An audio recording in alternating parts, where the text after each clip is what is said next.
मी बोरकर गुरुजी, विश्व ज्योतिषाचार्य, ब्रह्मांड ज्योतिष कार्यालय, मुक्काम पोस्ट रावेर, जिल्हा जळगाव, महाराष्ट्र.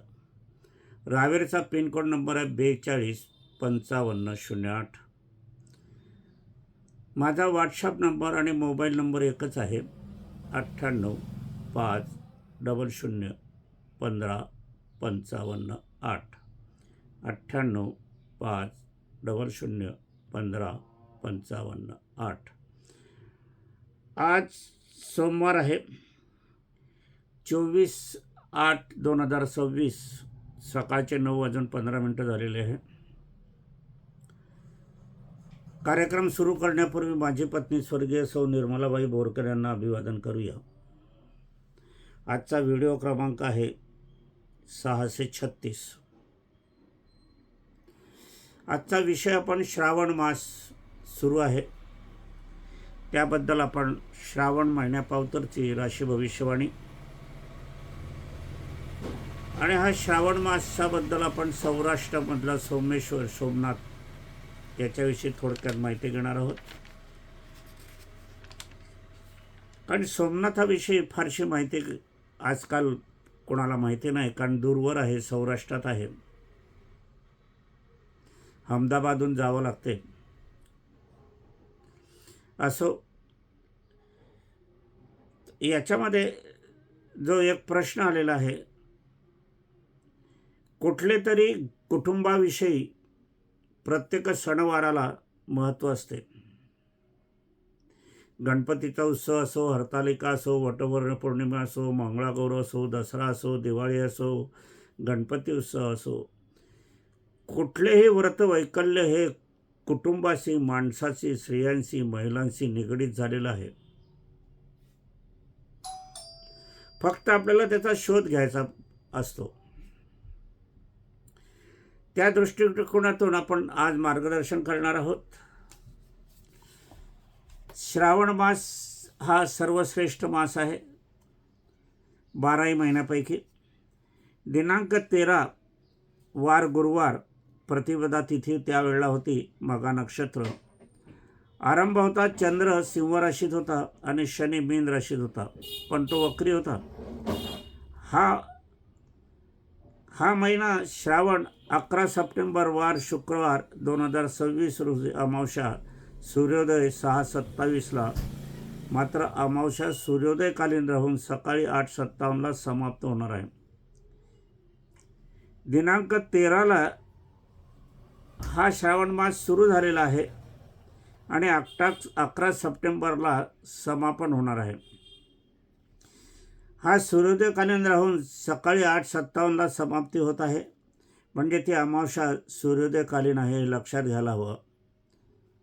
सूर्योदयकालीन, सूर्यास्तकालीन या तिथीला फार महत्त्व असते शुभमुहूर्तात, अशुभ मुहूर्तामध्ये. या काळात श्रावण महिना या 2026चे वर्षात समाप्तीचा दिवस असणार आहे. योग असा आहे की श्रावण मास सुरू झाला त्यावेळेला चंद्र हा सिंह राशीत होता आणि समापनाच्या दिवशी सुद्धा चंद्र सिंह राशीतच आहे. सुरुवात आणि शेवट सिंह राशीत होत आहे, हे आपण या ठिकाणी लक्षात घ्यायला हवं.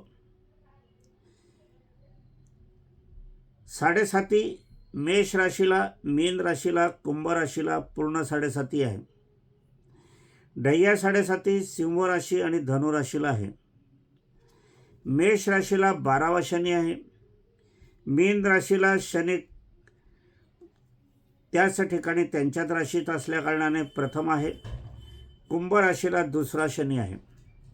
सिंह राशीला 8वा शनी आणि धनु राशीला 4था शनी राहणार आहे. श्रावण मासाची भविष्यवाणी आपण करणार आहोत. श्रावण मासापुरती, म्हणजे 11 सप्टेंबर पावेतो. मेष राशी, आर्थिक व्यवहार स्वतः करा, फसवणूक होण्याची संभावना आहे. बँकेत भरणा करताना किंवा बँकेतून काढताना एकाच वेळेला मोठी रक्कम काढू नका. घराला कुलूप लावून बाहेर जाऊ नका. घरात कोणीतरी विश्वासू इसम, नातेवाईक हजर ठेवा. वृषभ राशी, मातृपितृ यांच्या आरोग्याची आपल्याला काळजी घ्यावी लागणार आहे. त्यांच्या काही मनातील इच्छा असेल त्या पूर्ण आपण करा. श्रावण मास हे लक्षात घ्या. श्रावण मासात मातृपितृची सेवा, मातृपितृच्या इच्छा पूर्ण करणं, कारण हा शिवाचा महिना आहे. शिव म्हणजे बाप, शिव म्हणजे महादेव. तर कुठल्याही स्त्री पुरुष, सुना, नातू, पंतू या सर्वांनी आजोबा आजी, पणजोबा पणजी यांच्या इच्छा पूर्ण करण्यात आपल्याला लख लाभ आशीर्वाद मिळणार आहे. लख लाभ, लक्षावली वाहिली जाते ना, काही पारिजातकाची वाहिली जाते, काही बेलाची वाहिली जाते महादेवाला, तसाच लख लाभ हा आशीर्वाद आपल्याला प्राप्त होणार आहे. आता हा घ्यायचा की नाही हे तुम्ही ठरवायचं आहे. मिथुन राशी, वाहन स्वतः चालवू नका. रस्त्यातून चालताना, रस्ता ओलांडताना, जिना चढता उतरताना, बाथरूममध्ये पाण्याच्या जागेपासून सावध रीतीने चालायलाच आहे. कर्क राशीला धावपळीचा दिवस असणार आहे. सवड असणार नाही.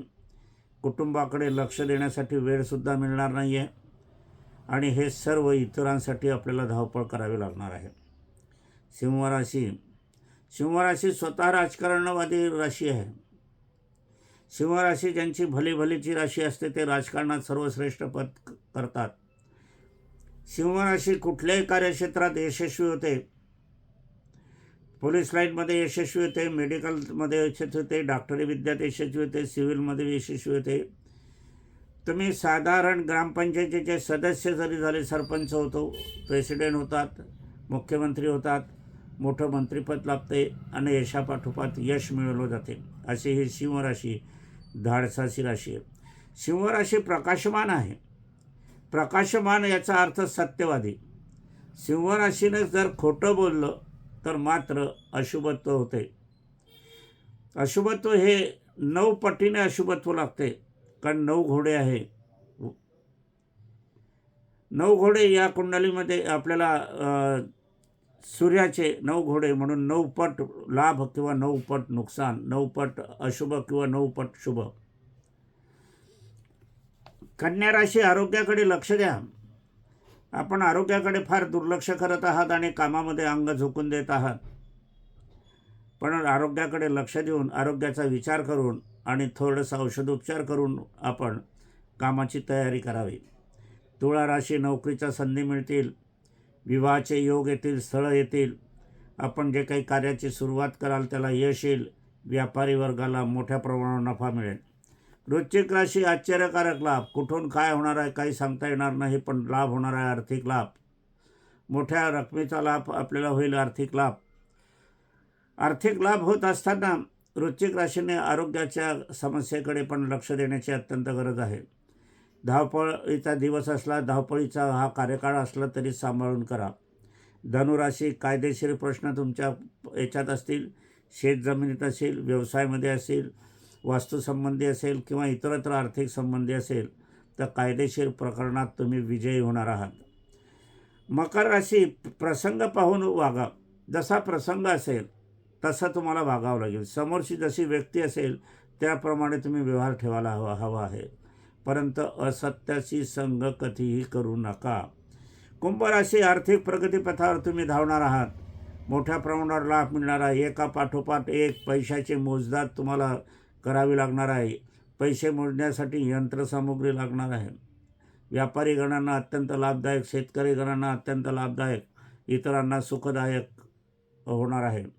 शेवटची मीन राशी, आरोग्याकडे लक्ष द्यावे, फार दुर्लक्ष होत आहे. कामात झोकून देत आहे, कारण नसताना इतरत्र तुमची दौडादौड होत आहे, प्रवास जास्त करत आहात. यापासून सावध राहावं. ऐनवेळी वाहनात बिघाड होण्याची संभावना आहे आणि आईवडिलांच्या आशीर्वादाची आपल्याला अत्यंत गरज आहे, कारण शनी हा तुमच्या राशीला आहे, लक्षात घ्या. असा श्रावण मास म्हणजे शिवाचा महिना, आनंदरूप मास. हा महिना सांसारिक शंकरजीचा महिना आहे. 12 ज्योतिर्लिंगाचे महत्त्व या श्रावण मासात असतात.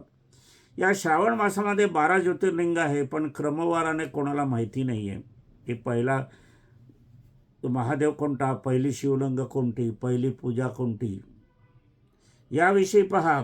प्रथम सोमनाथ सौराष्ट्रामध्ये आहे, हे प्रथम शिवलिंग आहे. द्वितीय शिवलिंग मल्लिकार्जुन आहे, आंध्र प्रदेशात आहे. तृतीय शिवलिंग महाकालेश्वर मध्य प्रदेशात आहे. चतुर्थ शिवलिंग ओंकारेश्वर मध्य प्रदेशात आहे. पंचम शिवलिंग परळी वैजनाथ महाराष्ट्रात आहे. षष्टम शिवलिंग भीमाशंकर महाराष्ट्रात आहे. सप्तम शिवलिंग रामेश्वर तामिळनाडूमध्ये आहे. अष्टम शिवलिंग ओंडा नागनाथ महाराष्ट्रात आहे. आणि नवम शिवलिंग काशी उत्तर प्रदेशात, ज्याला वाराणसी बनारस म्हटलं जाते. दशम शिवलिंग त्र्यंबकेश्वर महाराष्ट्रात आहे. एकादश शिवलिंग केदारनाथ हिमालयात आहे. कृष्णेश्वर महाराष्ट्रात आहे. अशी 5 लिंग आपल्याला महाराष्ट्रात लाभलेली आहे. आणि मध्य प्रदेशात आपल्याला जर पाहायला गेले तर 2 शिवलिंग आहे. मध्य प्रदेशात 2 आणि महाराष्ट्रात 5. महाराष्ट्र भाग्यवान आहे या बाबतीत. यात प्रथम ज्योतिर्लिंग सौराष्ट्रातील सोमनाथ हे मानलं जाते. यावर मोगली आक्रमण अधिकाधिक झालेले आपल्याला बघायला मिळत आहे. आता हे मोगली आक्रमण झालेलं आहे. किती हजारो किलोमीटर मोगल आले होते या सौराष्ट्र सोमनाथ, कारण इथेच धनसंपत्ती होती, हिरे माणके होते. आणि हे मर्मस्थान होतं, आद्य स्थान होतं हिंदूंचं, आणि हे त्यांना नष्ट करायचं होतं. ज्यावेळेला मोगल आले, आता मोगल आले ते डायरेक्ट सोमनाथाच्या सुरती सोमनावर असे उडून नाही गेले, आकाशमार्गे नाही आले, ते जमिनीवरूनच आले. मग तिथून येण्याचं अफगाणिस्तानातून इराणमधून आलेले हे लोक सोरटी सोमनाथावर गेले तर मध्ये काही हिंदू धर्मीय होते की नाही, वस्ती होते की नाही, शूरवीर होते की नाही. बरं, त्यांनी काही लाखो सैन्य आणलेलं नव्हतं. 500च्या आत सैन्य त्यांचं होतं. 10 लोकांनी जरी एकेका सैन्याला धरलं असतं तर यांचे मुर्दे पडले असते. परंतु ते धाडच हिंदू धर्मियांनी केलं नाही. आणि म्हणूनच सोमनाथ वारंवार लुटलं गेलेलं आहे. ही अपरिहार्य आता जी गरज होती आपल्याला लढण्याची, शूरवीर अशी आपण इतर भाषेत म्हणतो, परंतु यावेळेस काय झालं, एका वेळेला नाही 18 वेळेला सोमनाथ लुटलं गेलेलं आहे. तर याविषयी जागृती, धार्मिक जागृती अजूनही आपल्या या देशामध्ये नाही आहे. ती व्हायला हवी आहे. सर्व 12 ज्योतिर्लिंगामध्ये सर्वोच्च मान आपल्याला सोमेश्वर लिंगाचा सर्वोच्च मान प्रथम स्थान प्राप्त झालेलं आहे. आपण 4 धाम करतात, इतर करतात, पण सोमेश्वरचं प्रत्येकाने निदान केलं तरी पुष्कळसं आहे. आता याच्याविषयी आपण सोमेश्वर कसे निर्माण झाले, इथे शंकरजी कसे स्थायिक झाले याची माहिती आपण घेणार आहोत. दक्ष राजा होता. दक्ष राजा हा ब्रह्मदेवाचा पुत्र होता.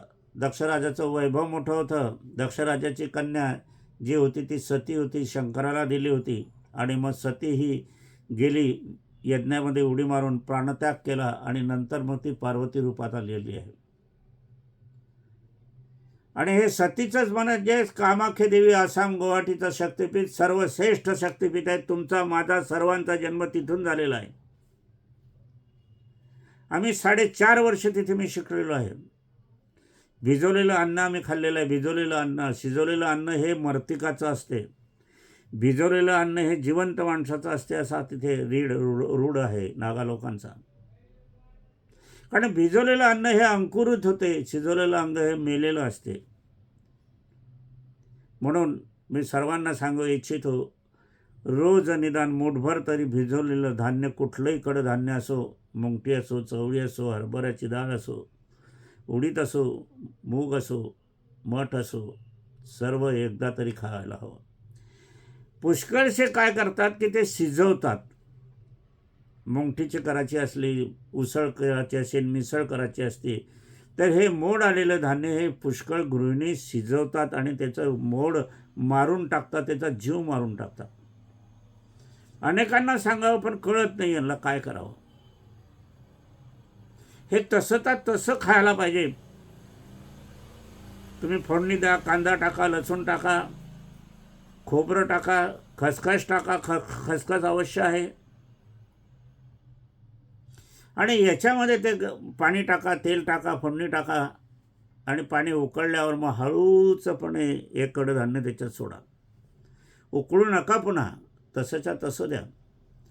नाहीतर हे जे तुमचं कालवण आहे हे डिशमध्ये घेतल्यावर मागून मग त्याच्यामध्ये तुम्ही कोंब आलेलं मोड आलेलं धान्य टाका, कडधान्य टाका आणि ते खा.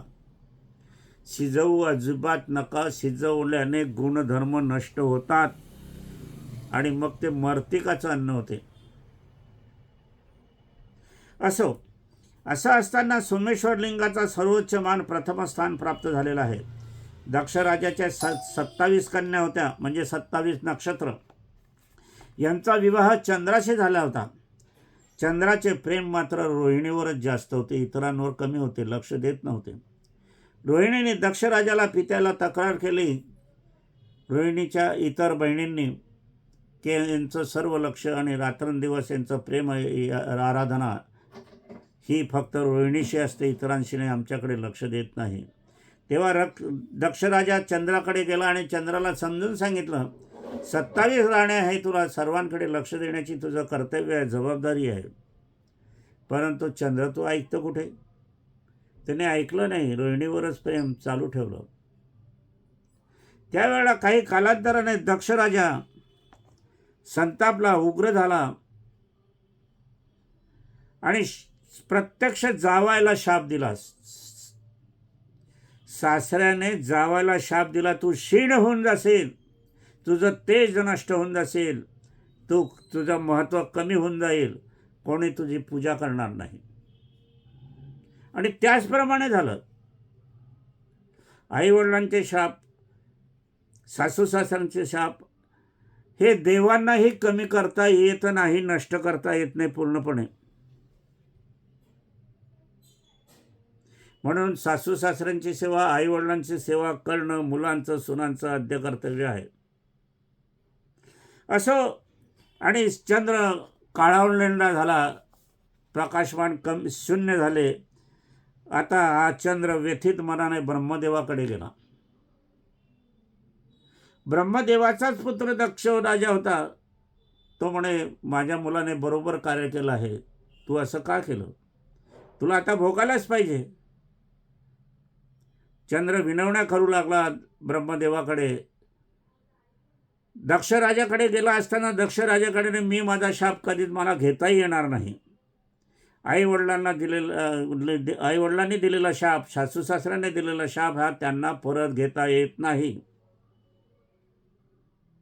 तो भोगावाच लागतो. आणि मग अशा परिस्थितीत ब्रह्मदेवाने उपाय सुचवला की तुम्ही शंकराकडे जा. शंकराकडे 6 महिने, जिथे आता सौराष्ट्राची देवभूमी आहे त्याच ठिकाणी चंद्राने उपासना केली. 6 महिने अखंड पाणी घेता, न खाणं पिणं करता, शिवाय शिवाय शिवाय शिवाय ओम नमः शिवाय जप चालला. 6 महिन्याने शंकरजी प्रकट झाले त्याच ठिकाणी आणि त्यांनी सांगितलं की आईवडिलांना दिलेले शाप, सासू सासऱ्यांनी दिलेले शाप मला पूर्णपणे नष्ट करता येत नाही. 33 कोटी देवी देवतांना पण तो अधिकार नाही. परंतु मी दक्षराजाचा मी सुद्धा जावाई आहे,